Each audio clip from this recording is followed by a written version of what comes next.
नमस्कार साथियों, आज अपन डिस्कस करने वाले हैं। भीलवाड़ा से एक पेशेंट ने लिखा है कि सर हमें कैसे पता चलेगा कि हम प्री डायबिटिक हैं या डायबिटीज़ हमारे शरीर में पनप रही है। बिल्कुल बहुत ही अच्छा क्वेश्चन पूछा है इन्होंने, उस पर अपन डिस्कस करते हैं।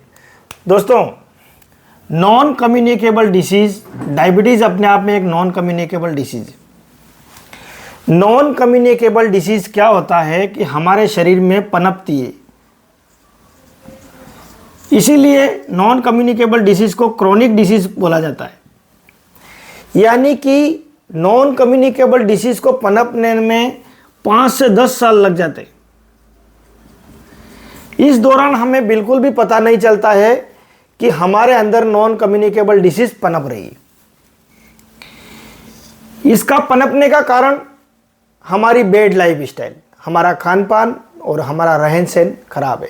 जैसे कि हम पूरा दिन हाई ग्लूकोज डाइट ले रहे हैं, हमारे शरीर की जो ग्लूकोज हैंडलिंग कैपेसिटी होती है, जो हमारे शरीर में ग्लूकोज को पचाने की विशेष क्षमता हमारे पैनक्रियाज की होती है, जैसे हम रोज़ लगातार हाई ग्लूकोज वाला डाइट यूज़ करते हैं या फैटी भोजन यूज़ करते हैं, जैसे दूध, मांस, मीट, बकरे का आदि इस तरह से सेवन करते हैं, तो हमारे शरीर में धीरे धीरे नॉन कम्युनिकेबल डिसीज़ पनपती है।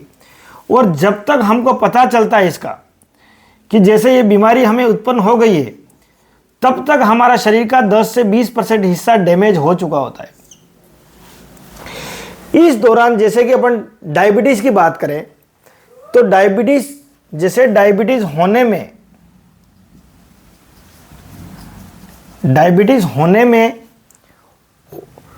नॉन डायबिटिक से डायबिटीज़ होने में स्टेज होती है प्री डायबिटिक।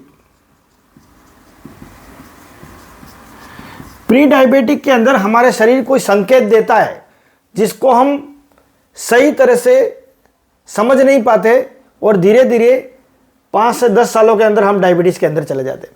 जैसे डायबिटीज़ के प्री सिम्टम में देखें अपन, जैसे आपको आलस्यता छाई रहेगी, कोई काम करने की इच्छा नहीं रहेगी। इस तरह से आप जहाँ बैठे हैं, पैरों पे बैठे हैं तो पैर सुन्न हो जाएंगे, फिर थोड़ी देर बाद अपने आप नॉर्मल हो जाते हैं। या शरीर में भारीपन रहेगा, भूख ज़्यादा लगेगी, प्यास ज़्यादा लगेगी आपको,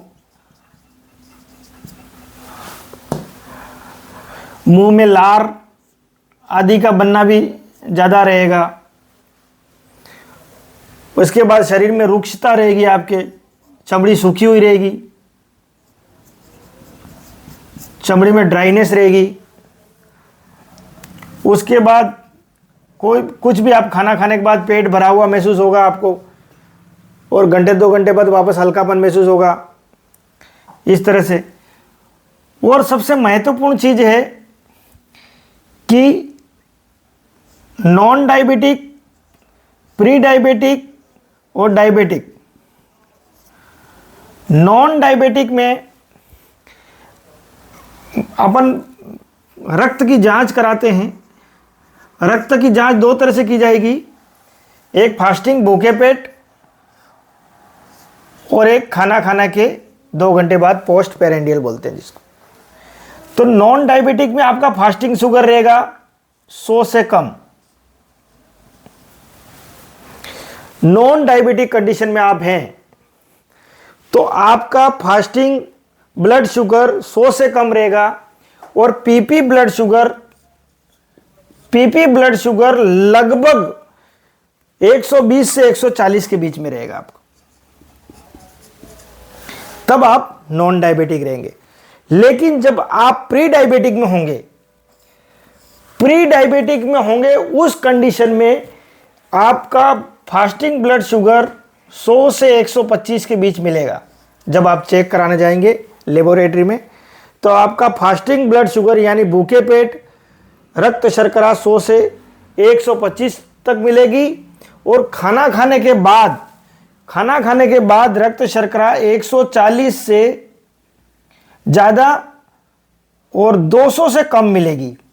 यानी कि 190, 192, 198 तक भी मिल सकती है, यानी कि 200 से कम, 140 से ज़्यादा मिलेगी खाना खाने की बाद वाली शुगर। डायबिटिक हम कब मानते हैं?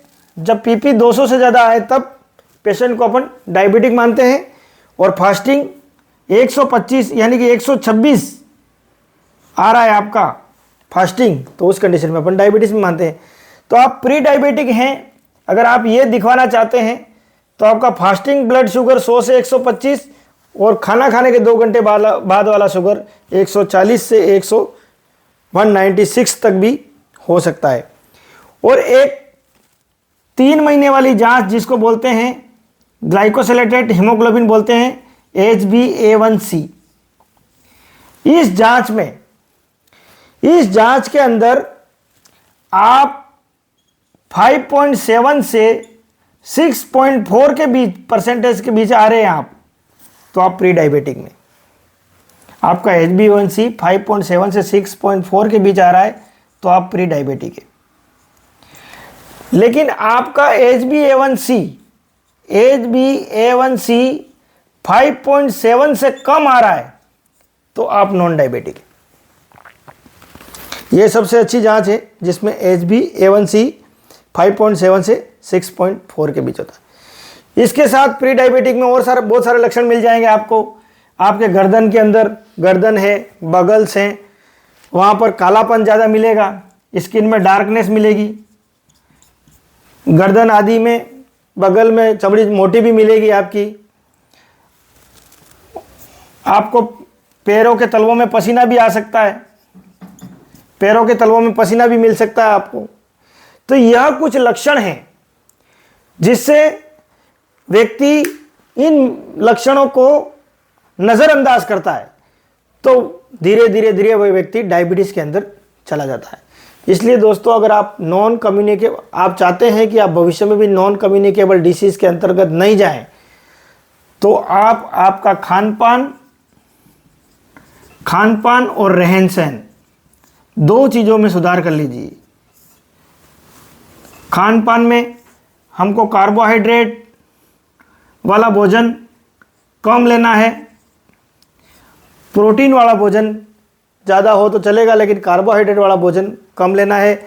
हम रोज़ हमारे रूटीन यूज़ में 70 से 80% तक कार्बोहाइड्रेट खा रहे हैं और फिर अपने आप को हम शाकाहार बोलते हैं, जबकि हम कार्बोहाइड्रेट खा रहे हैं यानी कि आटा और मैदा और शक्कर से बनी हुई चीज़ें खा रहे हैं, यानी कि कार्बोहाइड्रेट ज़्यादा खा रहे हैं, और हम बोलते हैं अपने आप को कि हम वेजिटेरियन हैं। हम वेजिटेरियन नहीं हैं, हम रियल में हम ग्रेनिटेरियन हैं। तो हमको ग्रेनिटेरियन से वेजिटेरियन की तरफ जाना पड़ेगा। बाहर की डिब्बा बंद चीज़ें, फास्ट फूड आदि आपको नहीं खाना है अगर नॉन कम्युनिकेबल डिसीज़ से बचना चाहते हो। तो आजकल क्या है, वेस्टर्न कल्चर बढ़ गया है।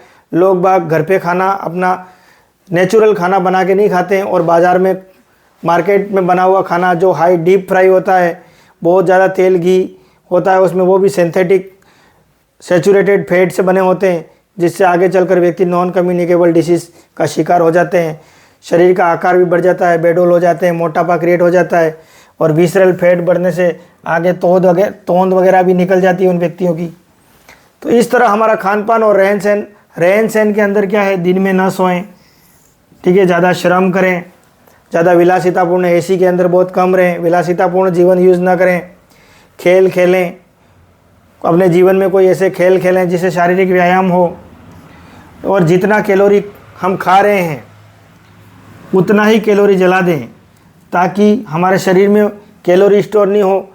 यानी कि हम काम करते हैं अगर 1800 से 2000 कैलोरी का, और हम खा रहे हैं 2500 से 3000 कैलोरी, जिससे आवश्यकता से ज़्यादा कैलोरी होगा वो बॉडी में जमेगा, जिससे आगे चलकर हम नॉन कम्युनिकेबल डिसीज़ का शिकार हो जाते हैं।